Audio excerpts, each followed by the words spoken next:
Alright, today we're going to show you how to freeze your miniatures. Welcome everybody, I'm Jason, the creator of the Tabletop Battlefield, and no, we're not actually freezing miniatures in ice, though that could be fun to try sometime and see what happens. Instead, we're trying to create some 3D printed ice that's relatively translucent and looks like the miniature's frozen inside. So there's a story behind all this. I was approached by the creator of the, quote, most successful Heroscape stop-motion animation show, probably more commonly known to you guys as Tales of Valhalla by Ryan, my old co-host here in the Tabletop Battlefield. Not really old co-host, he just filmed episodes with me. One of my reoccurring co-hosts on the Tabletop Battlefield, where he takes the Heroscape miniatures and has his own little funny comedy story behind them. And I'll put a link to the show notes of those videos, and it's, wow, goodness, 20 episodes-ish now, so you'll find a link to that in the show notes. And for Season 3, which he's working on animating at the moment, we need an effect where a character gets frozen in ice, so that's what I was trying to accomplish. We started here with this piece. This is the actual ice terrain piece from Heroscape. So the idea was to create something in this style that still looked like Heroscape, but could be translucent enough so that you could see that there's a miniature trapped in it. All right, so with that, let's get this process started from going from this to this. Photogrammetry is the process of taking a whole bunch of photos of a real-world object from all sorts of different angles, running them through a fancy piece of software, and generating a 3D model that you can then work with in programs like Blender. I'm going to be using a program called Meshroom to handle the photogrammetry aspect of this. It's a free program. You can find it online, link in the show notes. However, before you do that, I need to run through each of the images and make sure there's no blurry ones. If anyone's look a little bit out of focus, I remove them altogether. Once I'm in Meshroom, I import my photos, and I pretty much use the default workflow they already have set up for you, and things seem to work pretty good. In the end, you can see here, we've got a decent looking 3D model. Now I'm going to export this into a format that Blender can use, and we'll bring it into Blender. Here we are inside of Blender. I've imported the output from Meshroom into Blender, and we've got something here that actually looks a lot like the actual terrain piece sitting on a table because, well, the thing did what it was supposed to. Now, a couple notes here about photogrammetry for tabletop gaming. One, if I zoom in close to the surface, you get a really nasty geometry. You don't get a nice, smooth surface to your object. So, for the time being, until this technology changes or gets better, you really can't use photogrammetry directly for creating exact copies of real-world objects. First things first, let me clean up all this extra stuff.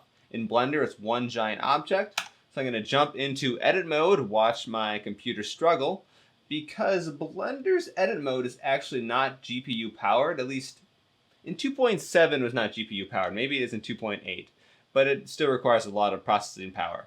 So let me just delete a lot of this extra garbage, and then we'll go from there.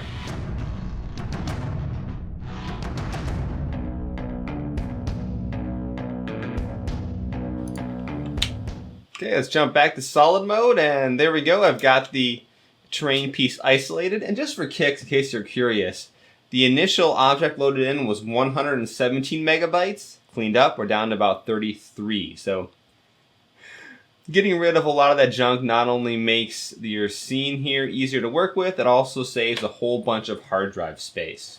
Later on, I'm going to need to have some sort of an object that I can use to hollow out our final 3D printed ice brick.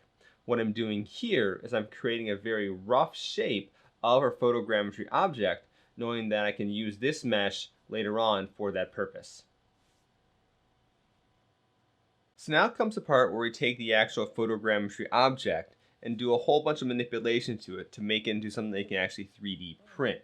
So the first step here is to do a little bit more cleanup around the base. We got to remove the table and then fill in the object by adding a face in the bottom to make it solid. The first step is to use decimate modifier, which reduces the amount of vertices that make up the object.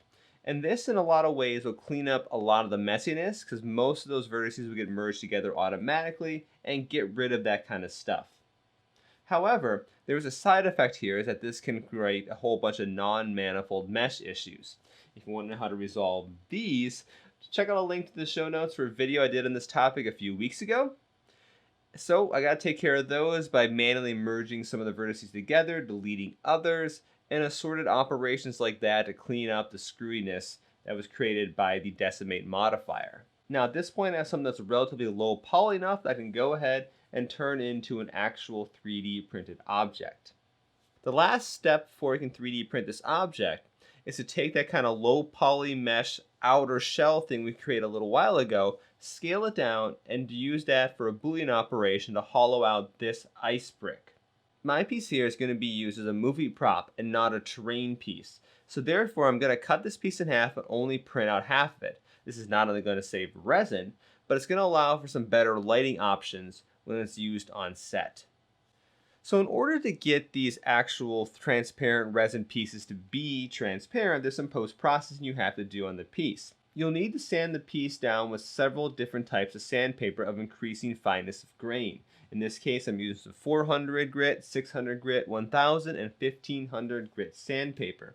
After that is all complete, I'm using some auto body polishing compound to help give it a little bit more of a transparent, clear look to the resin. So there's our test piece right here. I'll give you a close-up image of this.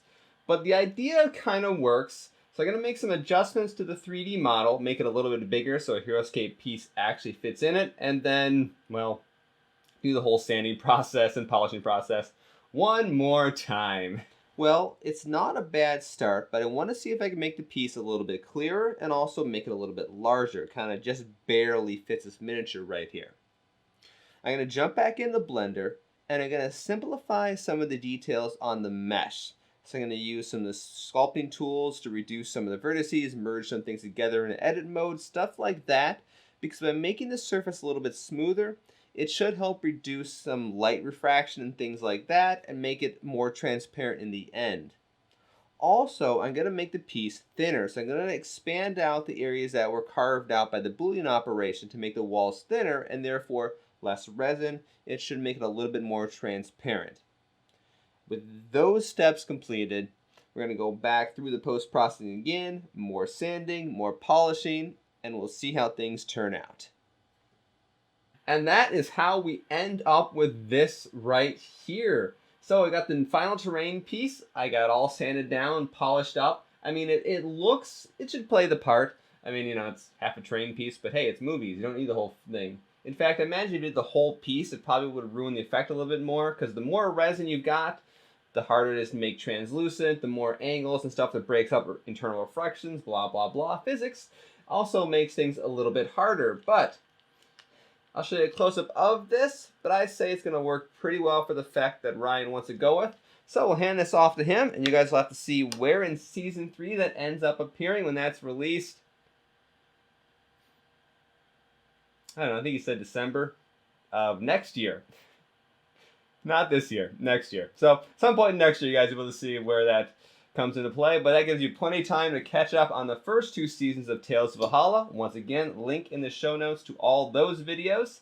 And with that, I want to thank you guys all for watching. Once again, I'm Jason, the creator of the Tabletop Battlefield, and have a great week.